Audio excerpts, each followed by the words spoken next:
everybody. We're back with another team preview. This time we have the commish, and he's going with a 2 TE strategy. But he is keeping 2 running backs. I think him and I both agree, having more than one running back is definitely the way to go in as your keepers.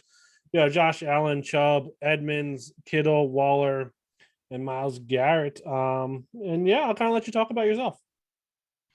Yeah, I mean, you're right. I think you need to keep 2 running backs, and typically I don't like to keep a quarterback. And I think if you're going to keep a quarterback, he's got to be at least top 7, to be honest, which clearly Josh Allen is. I do have concerns about the 2 tight end strategy. Kittle's injury history concerns me. Darren Waller looking for the new contract. He's not young either. He's getting old. He's already in his 30s. So concerns there, especially with how Edmonds is going to be deployed. Looking at the poll question here, where do you see Horror Business in the red and white? And a lot of people didn't see me as first place. They had me sitting around second or third, but for myself, I do see myself winning the division. The only competitor I see that could really challenge me is my brother. Yeah, for sure. I mean, I would be highly surprised if you and your brother aren't 1-2. I voted yeah. I actually don't like your keepers. I mean, Josh Allen obviously is good. Biggest question, and we'll go Chubb, but he's got to stay healthy. Chase Edmonds, I see him as more of a third down back right now than actually being somebody who's going to play all 3 downs. And then you're right, Kittle, he is getting up there. Waller, can he stay healthy? I don't know what I mean. You're going to get some production. If everybody stays healthy, you definitely win that division. I did have the laugh that when I saw that you're 1-2 against BC Lions. But yeah, I mean, everybody voted for you to be second. Nobody voted you for third, but you did have 1 vote for fourth and 1 vote for fifth, which I thought was pretty funny. And then 2 people did vote for you for first. I was not one of them, just because anything can happen. I think you might have been in some injury issues. But your saving grace, in my opinion, is when we switch over to your draft picks. You have 3rd overall and 10th overall. You don't have a second. You have a 3rd, a 4th, a 5th, a 6th.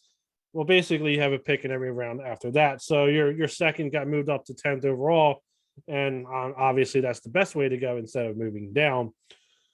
And you have 12 picks in rounds 11 through 20, and you're definitely going the right way. You only have 7 picks in the last 9. Is exactly what you want. So I think you have the draft capital to have a good team. Let's be honest, your brother's team, and also in my opinion, is not that good. You're playing your division and the week in another division.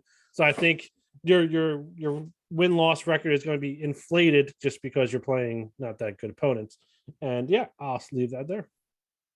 Yeah, I mean, I think when we look at the red and white, though, it's the Bills Mafia and BC Lions really bringing down the division. But I think Adrian's a good owner. I think obviously Brian is turned the corner, I think, this year to actually have a chance to have a good team. And then you look at the Maple Leaf division. I mean, that division's been around basically since the beginning. And, Krista, Lucas, Milan, Chris, all those guys, Danny, they bring a level of competition. I was actually surprised to see I'm actually 5-0 lifetime against Milan. So I'd love to continue that this year. Looking at 3rd overall and 10th overall, there's so much I can do here. With the 2 running backs as keeper, could I go 2 wide receivers here, really strengthen that room, having the 2 tight ends already? Or do I split it up and go wide receiver, running back? Clearly, I'm not going to go tight end.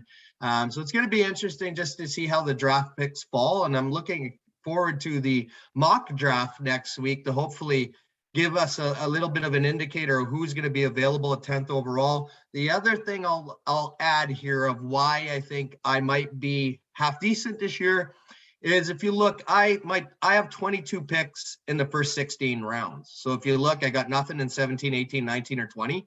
So it's all front loaded in the first half of the draft. Even in the teenage picks, I'm picking early, and those are going to be great depth IDP picks, I feel, or good depth wide receiver picks for when your guys are on the bye or if someone gets hurt. That's my hope anyway. And, 14th place last year is the worst or second worst finish I've ever had in the LOC. So obviously the commish wants to redeem himself this year. For sure. And I'm not saying the Maple Leaf division is bad. I think they had two bad years, and I think they're a little bit in the rebuild as a division. But I mean, all those owners are great owners. Don't twist my words there. They're definitely great owners in that division.